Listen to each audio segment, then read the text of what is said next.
beautiful day it is in the neighborhood. I've always wanted to say that. I don't know about where you're at, but I'm here in Texas, and it's the middle of summer, and it's getting warm. I'm telling you, it's really good, but it's getting warm. Nights are absolutely stunning. I didn't know if you knew that or not, but I thought I'd tell you.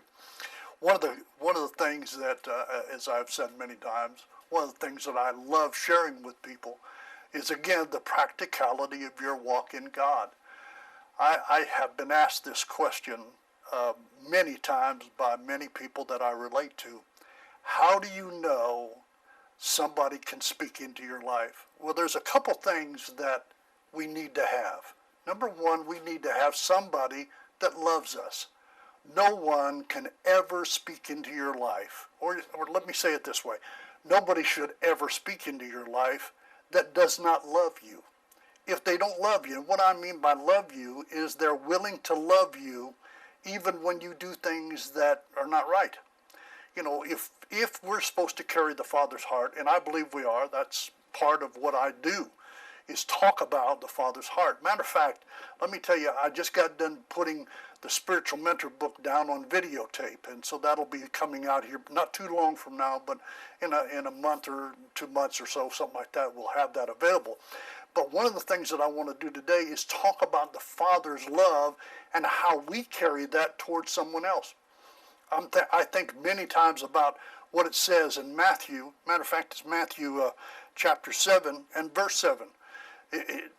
Jesus is speaking, and he basically says, ask and it will be given to you. Seek and you shall find.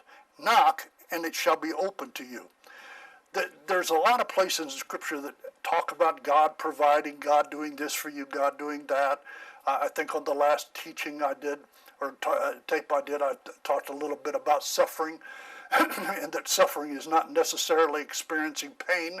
It is learning how to overcome and how to bring about through disobedience victory in your life. And here, when Jesus is talking about asking, you shall receive, or knocking, he'll answer the door, whatever. But when the Lord's talking about that, he's talking about how he relates to you in the Father's heart towards one of his creation.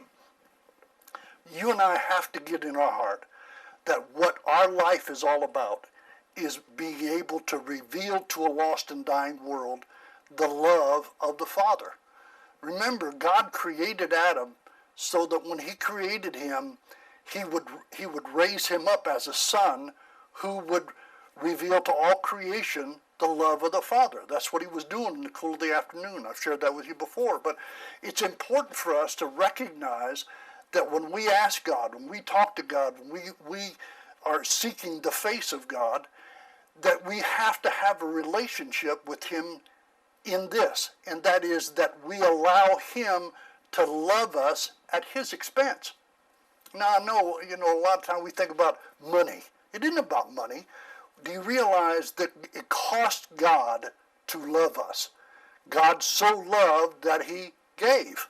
So everything about the nature of God is that he gives. Now, everything about the fallen nature of man is we take, we want it for us. But when you tap into the nature of God, you become a giver and not a taker. Now, it's important for us to realize when it says, if you ask anything, I will give it to you. If knock or seek and you shall find, knock and the door shall be open. When you're talking about that, you're talking to a God. Jesus is revealing to you his relationship with the Father. He's telling you that I ask and my Father does. I seek and my Father lets me find. I knock and the door is opened. Well, that's you and I.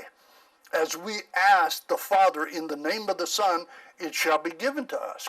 But you have to have enough relationship with him so that what you ask is not a demand. What we try to do is we want God to answer our every bidden call. The problem is we're not carrying his nature. We're not carrying his heart, if you will.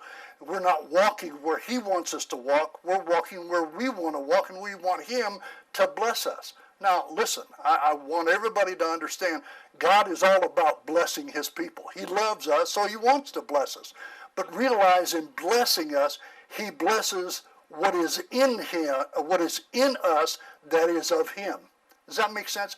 I think if you and I will really look at what the Father has put into us, not just the Word, but the application of the Word, is what the Lord wants out of us.